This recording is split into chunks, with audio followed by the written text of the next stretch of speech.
Welcome, Myers friends and family, to another tutorial on our very popular Baby Lock Jubilant. Let's talk about what's included in the box. So first up, I want to point out I'm using a floor model today. I'm missing a couple of feet, accessory feet that you'll have that I don't, are the button fitting foot, the blind stitch foot, and a zipper foot. So you won't see those on the video today, but you should have them yourself. First up, we've got the soft case or dust cover to protect your machine at home when it's not in use. A vertical spool pin, which I have installed on the machine. A small spool cap that I'm using to hold my Robeson Anton spool. I have bobbin already on the machine, and you should have a collection of bobbins with yours. The standard foot, otherwise known as the zigzag foot, already installed on the machine. The slide plate, and then inside the needle plate area, we've got our bobbin case, which I'm not going to show, but you don't have to worry about finding it. It's already installed in the machine. If you're at home following along, you might want to look in, this is called a free arm cover, on the inside of your free arm cover for any extra bagged goodies, accessories, as sometimes the factory packs them that way. So taking this out, let me move the machine out of the way so we can get our eyes on this. Inside my bag here, I've got a spool net, the eyelet punch, otherwise known as a buttonhole cutter, lint brush for cleaning, seam ripper, and a couple of screwdrivers, both flathead screwdrivers, one that can get into hard to reach spots, and the disc shaped one that's perfect for the needle plate, the needle, and even the presser foot. Those out of the way, let's talk about the accessory feet that you get. You have a monogramming foot, and if you look at the indentation there, it's the end foot. That's important. They make it pretty easy to identify the feet with the letters that they use to indicate what kind of foot it is. The G, or otherwise known as the Overcasting Foot. The A foot, otherwise known as the Buttonhole Foot. A couple of extra bobbins that I already have filled with thread. Package of needles with various sizes and styles in there. A twin needle if you'd like to try your luck at that. A medium spool cap, large spool cap, and remember the small is already on my machine. This is a stitch menu card that you can attach to the handle of the machine, but personally I don't. The stitch menu is already located on the front cover of the machine, which you'll see in just a little bit too. The foot control, which I'm going to stop from the list for a moment to talk about this. A fun fact here is the foot control doesn't have to be used. That is something that is kind of reserved for the mechanical machines, but this is an electronic machine that has a start and stop button. So you have the option of using either the foot control or the start and stop button. If you have the foot control plugged in and you try to use that start and stop button, you're going to get an error code. Just make sure to remove this from the machine and you'll be good to go.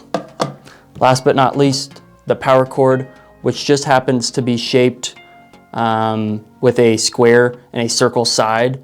So make sure that you're inserting that on the machine properly. And then of course this is the outlet side, which goes to the wall.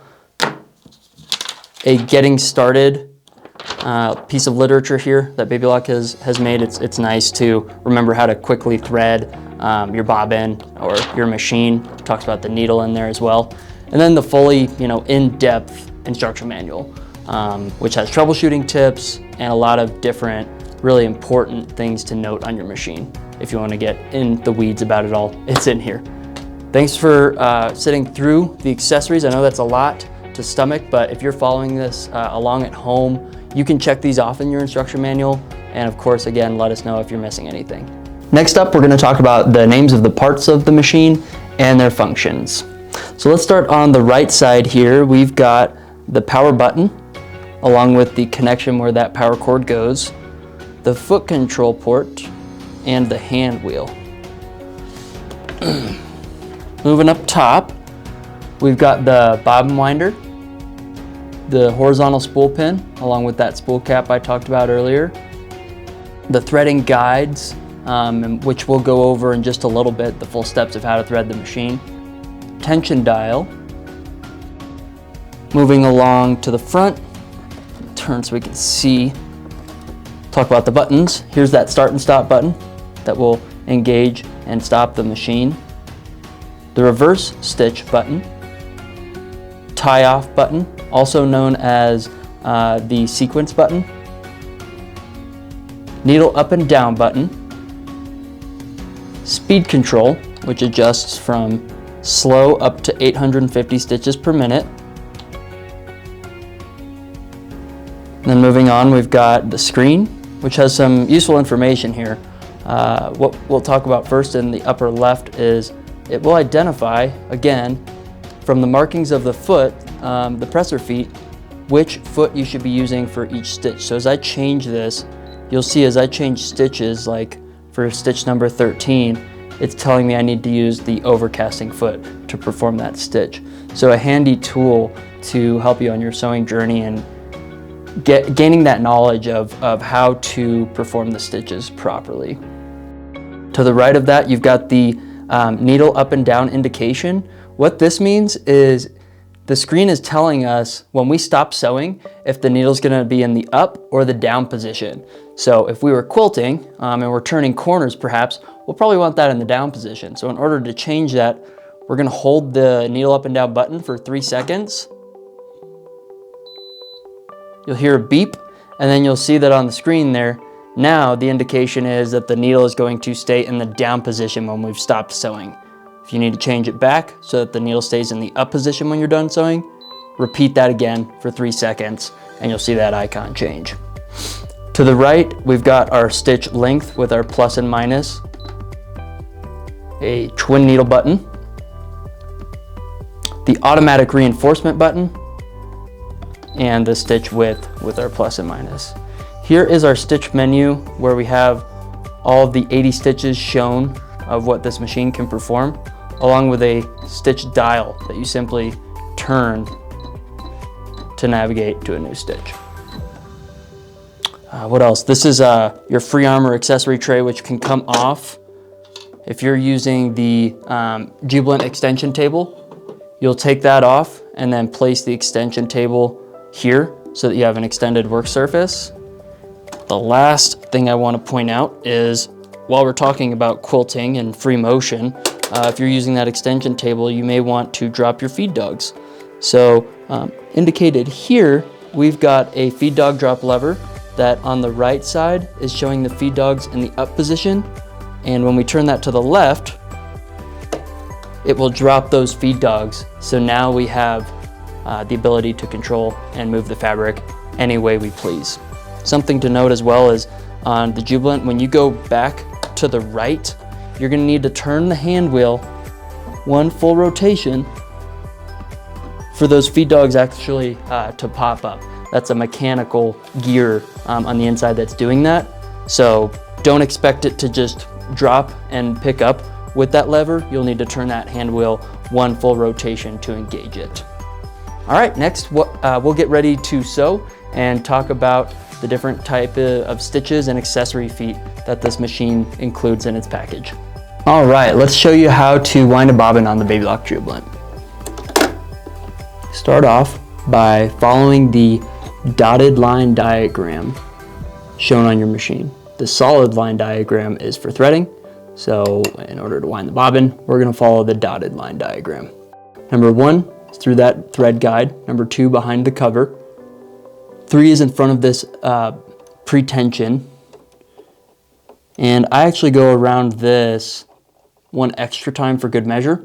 Seems to make a tighter wind that I prefer on my bobbins.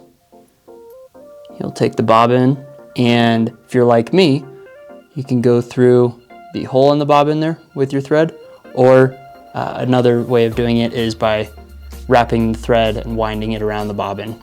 Either way, once you've got that set up, you'll have it placed on what we call the spindle, and you'll want to move your bobbin until you feel it and hear it lock into place. right about there, okay? It needs to lock into place so your bobbin doesn't spin as the spindle itself will spin here in just a moment. Push that to the right, and then you've got your start and stop button, or if you're using a foot control, press down on your foot control to engage the machine. And I just hold my thread up top here to create some tension, make sure that the bobbin is winding evenly. And we can also turn up the speed with the speed control there. Once you've gotten a good amount of thread on the bobbin itself, we can clip the top. And then you might as well turn it up higher on the speed and let the machine do the heavy lifting. That's enough for today's demonstration. Pop that back to the left, clip our threads, and then I'll show you in just a moment where that goes into the bobbin case. But while we've got our thread pulled up here, I want to show you how to thread the machine. Before you even start threading, we want to make sure that the presser foot is in the up position rather than the down. We don't want the down position, we want it to be up. All right, again, starting at number 1, but following the solid line diagram now. We're going to come again behind that cover, down to number 3, which does a U-turn at the bottom of this, this pathway, up to another U-turn where you're coming from the right side to the left. And one thing to note as well is if you can't see, let me try and point it out here with my stylus, if you can't see the take-up lever, maybe it's hidden, you want to either move your hand wheel like I am now, or simply move the needle up and down button until that reaches the top, because you need it at the top for the machine to thread properly. So again, to the right and then to the left. And at this point, I put my presser foot down to ensure that I've got tension on my thread. I should have tension when the foot is down and none when the foot is up. That's a way that I can make sure I've threaded it properly up to this point.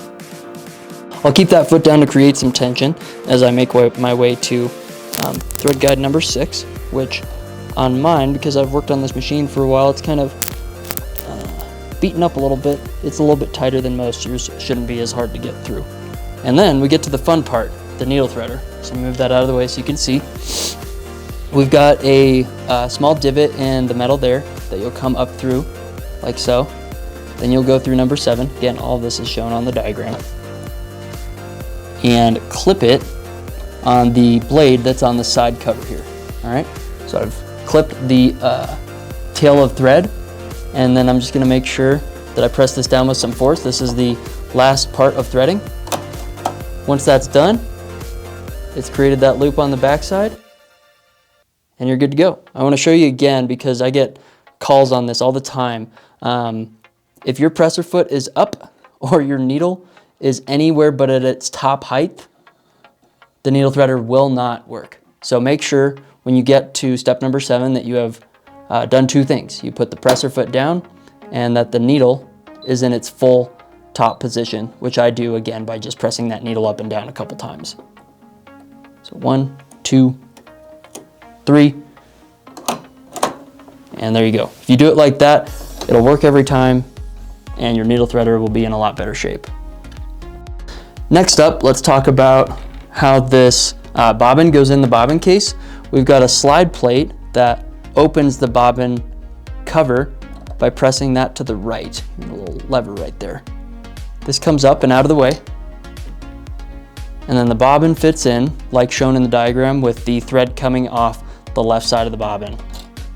I hold it personally with my right index finger as I take the thread through its natural pathway with a cutter right at the end there. That's it. That's what we call a top drop in bobbin. Super convenient. You put the slide plate back on and you're good to go. But while we're in this area, I wanted to point out a couple of other things. What I'm gonna need to do though is turn my machine off, because what I'm gonna do next is get into the needle plate area, which I don't want my machine in, as that's a hazard. So what we'll do is we'll take this off by pressing down and back like so to reveal the bobbin case. What I want to talk about here is you can easily take this bobbin case out and get, your lint brush in this area, clean out any lint that's accrued from your threads. Or if you want to go a step deeper, grab your screwdriver and release the screws on the needle plate here. I just loosen them like a little bit, and then I use my fingers to take that screw out. One of two screws, the other is located back here. And if you're having trouble reaching that at all, you can take your presser foot off by pressing this black button and moving that out of the way so it's a little easier to access that screw. All right. So I just need to basically crack it a little bit, and then again I can use my fingers, whatever works for you.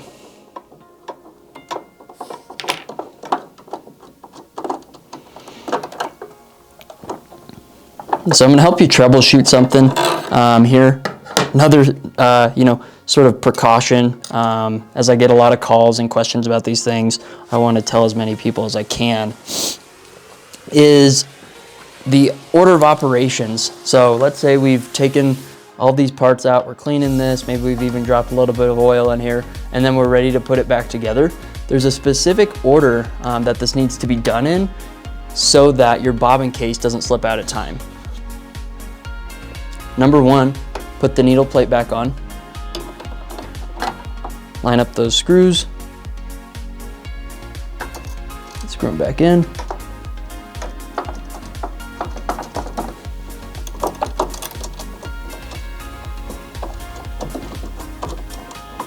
All right, grab your screwdriver and tighten them down. You just need them finger tight. You don't need anything crazy here.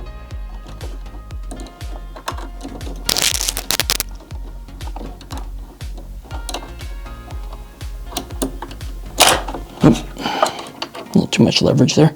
All right, so that's step number one. Make sure you get your needle plate on properly. Step number two is to make sure the bobbin case goes in and that once you look down at it, see if I can get this on camera. Oops.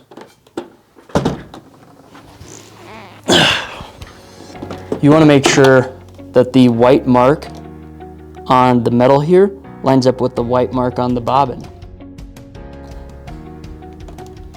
That means it's in time, and we need that to be correct for the machine to function properly. So that's step number two, and then step number three would be to put the slide plate back on. As long as you perform it in that way, you won't run into issues, okay? Now that we've got a bobbin wound and the machine threaded, we'll turn it back on and we'll start stitching. All right, we're ready to sew. Today we're going to be stitching on some denim because I did want to show you at least that it's possible and that it's actually even convenient with the Baby Lock Jubilant. With the included zigzag or standard foot that I have attached here, also known as the J foot, it's got what we call a little leveling button on the side that I'll show you here in just a moment, allows you to go through and over heavy seams like a jeans seam very easily. But first up, before we start stitching, let's talk about the kind of settings that I have. My tension is on 4, and I'm on stitch number 4, which is a straight stitch. My length is at 2.5, and my width, or straight stitch, the part of a straight stitch, there is no width, so it's just the needle position. My needle position is on 3.5, and that's dead center. I mean, you've got a 7mm width that you can max out on the Baby Lock Jubilant, and the 3.5 being the exact midpoint of that 7mm width. Another thing I wanted to point out before we get started is the 4 different types of straight stitches that you have here. Stitches 1, 2, 3, and 4. They're all a straight stitch, but there are some differences. So 1 and 2 are both left needle position straight stitches. So when I navigate to them, my needle moves all the way to the left. That's good for zippers. And then 3 and 4 are centered. Specifically though, both 1 and 3 will do an automatic reinforcement stitch, which is a reverse, and then stitches 2 and 4 will do an automatic tie-off stitch. So in order to perform that automatic reinforcement or tie-off function, you'll use this button here, which is going to be an icon that's on the screen. You can turn it off like that and back on like that. So I'll show you what it looks like first with it off, and then what it does when it's on. I'm always going to start stitching with my needle in the down position, and then I can use my start and stop here. I'm at a medium speed, which is where I am generally most comfortable, but you know, adjust it to suit your preferences. All right, let's press that stop button when I'm done. And I've got a cutter here that I can use to trim the threads once I'm done. So, you know, that just did our basic straight stitch. Pretty simple. But what about if we want to use the automatic reinforcement button? Let's click that and see what it does. Oops, there. Back to number 4. What it did there was an automatic tie-off or a stitch in place before it started the stitch. And then I'm going to press that button for the tie-off to perform the automatic reinforcement at the end of the stitch. So that gives it a much more professional look. Tie-offs are generally a cleaner way of doing it, but, oops, missed that one there. But a reverse stitch is equally as efficient. It's just gives you a bit different of a look. So I'm going to show you that next. What we'll do is we'll move to number 3, which, if you remember, has that automatic reverse stitch function there instead of the automatic tie-off that was on number 4. And while we're at it, why don't we increase our stitch length? This will max out at a 5mm stitch length so that you can see the variance that you can use this machine to change what the stitch ends up looking like. So there in the beginning, it did a reverse stitch, approximately 3 forward, 3 back, and then when I'm done here, I'm going to press the reverse stitch to perform the same sequence. So it's nice and even on both sides, right?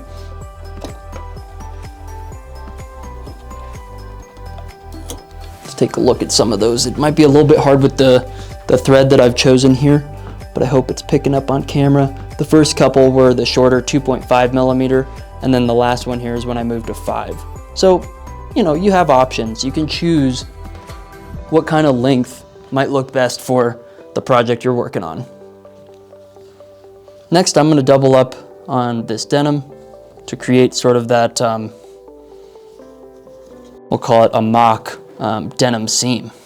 So a couple folds will prove to be quite thick. I think at this point we're working with 1, 2, 3, 4 layers of denim. And I'm going to stitch that down to secure that seam, and then we're going to go over it. I'll turn my automatic reinforcement off for this. Don't need it. Maybe turn my stitch down a little bit so I can control it a bit better. These are just things that I've learned with working on the machines in my years of experience. Okay. So now we're starting to look a little bit more like what you might find on your actual jeans. I get this question a lot too. You know, how heavy can I go? I have personally tried up to 6 layers of denim on this machine, but I wouldn't be surprised if it could go higher. Right now we're working with whatever I must have said, I think 4 or 5. So for this demonstration, I'm going to be coming up and over the ledge, and I'm going to slow it down a bit more so you can see how that works. I'm just doing a regular straight stitch, but you'll start to see at this point what the machine wants to do is the presser foot is starting to, you know, incline just a little bit. What we're going to do is we're going to press it down. Let's go one more stitch. And we're going to lift the foot, press it down, and then lock our leveling button in place. What that does is it creates kind of a front wheel drive on the presser foot. So instead of being inclined, it's flat and it's able to go through that material better. Hit that start button, and once it has gone over that ledge, you'll feel that button here, feel and hear that button pop out, meaning that it secured the edge and actually had no problem at all.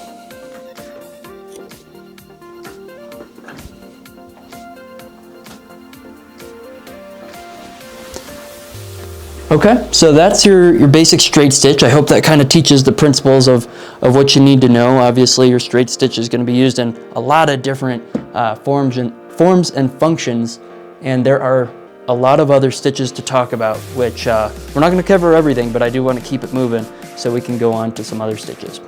So as I started to look at all of the 80 stitches that the Baby Lock Jubilant has, it occurred to me it's important to note that on page 33 of your instruction manual, you've actually got a list and name for every one of those stitches, along with some settings like your stitch width, the length that you might find yourself using for those, along with the feet. And remember, that is information that the screen's going to tell you. So let's just jump to a random stitch here. I don't know, 22. So 22 is one of our blind hem stitches. So it is telling us to use the blind hem R foot. It's got our length already preset at 2, and then the width is calculated at 0. So these numbers, the length and width, will change dynamically by each stitch, which is really convenient. You don't have to have the knowledge of what each stitch is capable of, or the universal settings. That's a lot to keep in your head. I think as a culture we've got enough today anyways. So let the machine take care of it for you. Right?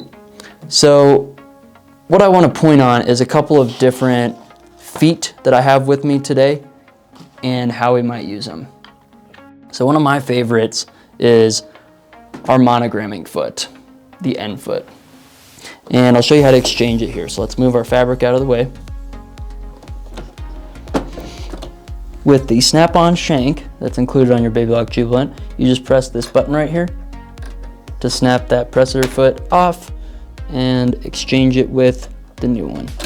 Just line it up and press that presser foot down in order to pick it up. It's got like this little release that grabs the feet and picks it up. So with that attached, let's talk about a stitch that I like to use with this. How about number 55? So to navigate, again, we're going to use our stitch dial. And this is a really cool decorative stitch. Reminds me of sort of like a Aztec or Mayan pattern. And I'm going to grab a little bit of fabric and some stabilizer if I can find it. Yeah, here we go.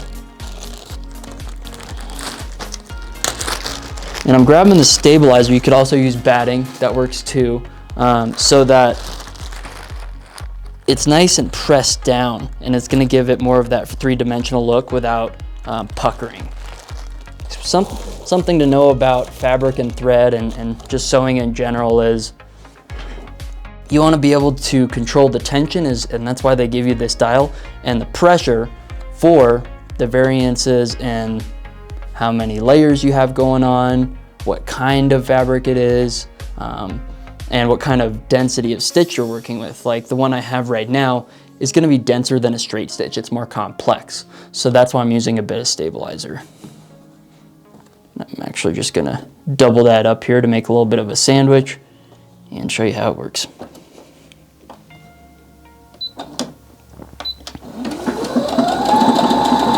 You see, even at the slower part, it's going a certain speed. That's because this particular stitch is pre-programmed to go a certain speed in order for it to work properly. Now, I had asked this question back when I was at Baby Lock in St. Louis one year. We were working on these machines. We were doing a decorative stitch. Can't remember which machine, doesn't really matter, but I wanted to know how can I know when I'm at the end of the sequence, right? Well, they explained to me if you press this button here, you're gonna get a green light that lights up, and what the machine is doing is it's ending at the exact end of the sequence so it doesn't go into the next one. It's really hard to see when that needle's moving so quick, so just, again, let the machine smarts help you out there.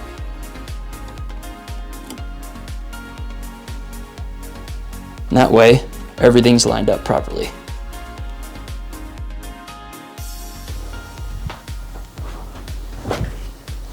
Looks pretty nice. All right, moving along. We're covering ground pretty quickly today. Let's take the end foot off and let's grab the overcasting foot. what is an overcasting foot? An overcasting foot is trying to overcast the edge like a serger machine can do.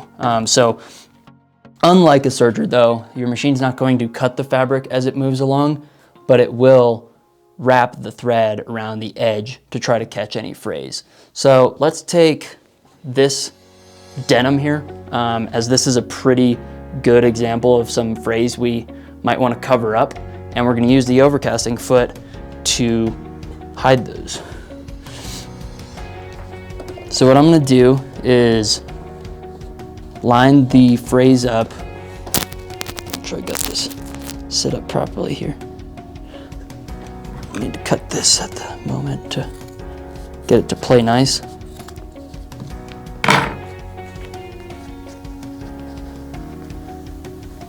Let's just use this side. So we're going to line it up. I'll stop here before I go too far to show you that my denim is right up against the edge of that foot. All right. That way, when the needle moves over, it will wrap and catch those frays. If you were like that, it's not going to be able to wrap around anything. It needs to be on the edge of your fabric to secure that edge. Makes sense. So let's go to a stitch that'll perform that overcasting. I'm just looking up here to find anything that has the G on there. So that is stitch number 13. There are others as well. I think at 13, 12, and 11. So this is a little bit thinner, and I know that 11 is a bit more of a minimal stitch, so let's try that one. This one I do want to start slow so I can make sure that it's wrapping and the needle is hitting the correct point that I need it to before I start going too quickly. Cool. Once I've got a bit of confidence in how I place that there, I'll turn the speed up.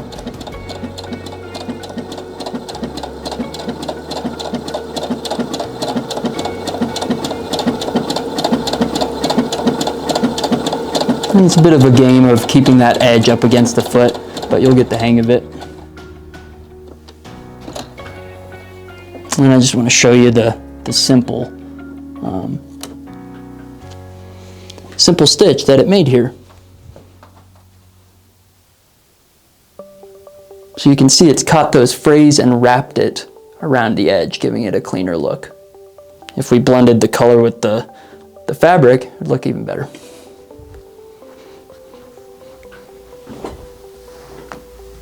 Sweet. The last foot that I have with me today we'll talk about is our buttonhole foot. And the Jubilant does a one-step buttonhole, which is super convenient because what you can do, I think I've got my button here. Yeah, got one down here, is you can put the actual button in the foot itself. And I'll walk over so you can see that.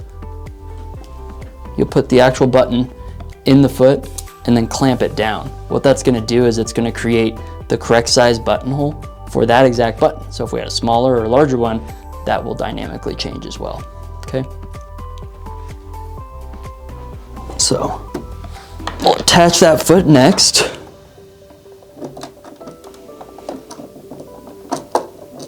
Again, just snap it down onto the bar. And then the trick to this all is making sure that you bring down this lever here. This right here needs to come all the way down so that the lever is behind the metal piece of the foot.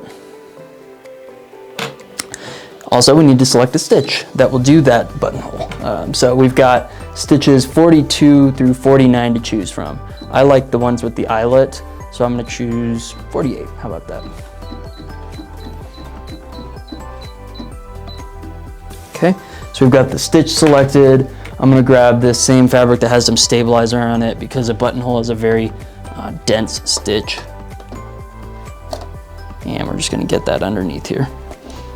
Obviously, you would probably be marking, I'm doing this pretty quickly, you'd probably be marking where you want that buttonhole on the actual garment, but something like a chalk marker can help you determine that start and stop length. And just keep in mind that the machine is going to do that measurement for you based on the button that you have installed.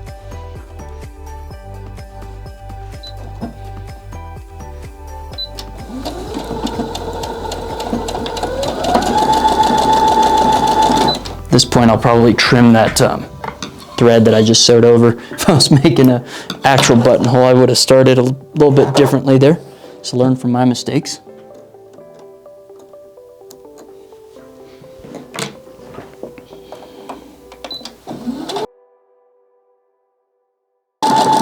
You can always trim it after the fact.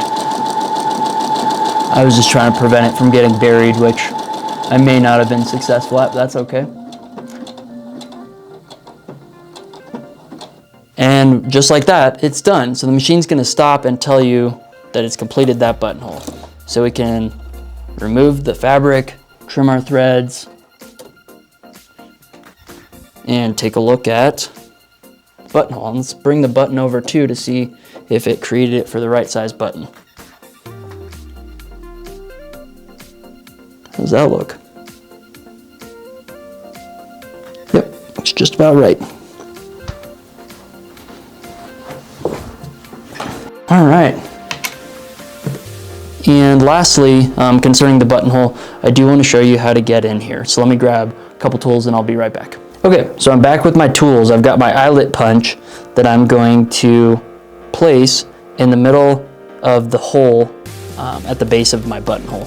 And you're gonna wanna do this on some sort of cutting surface. If you don't have a cutting mat, we do have those in stock.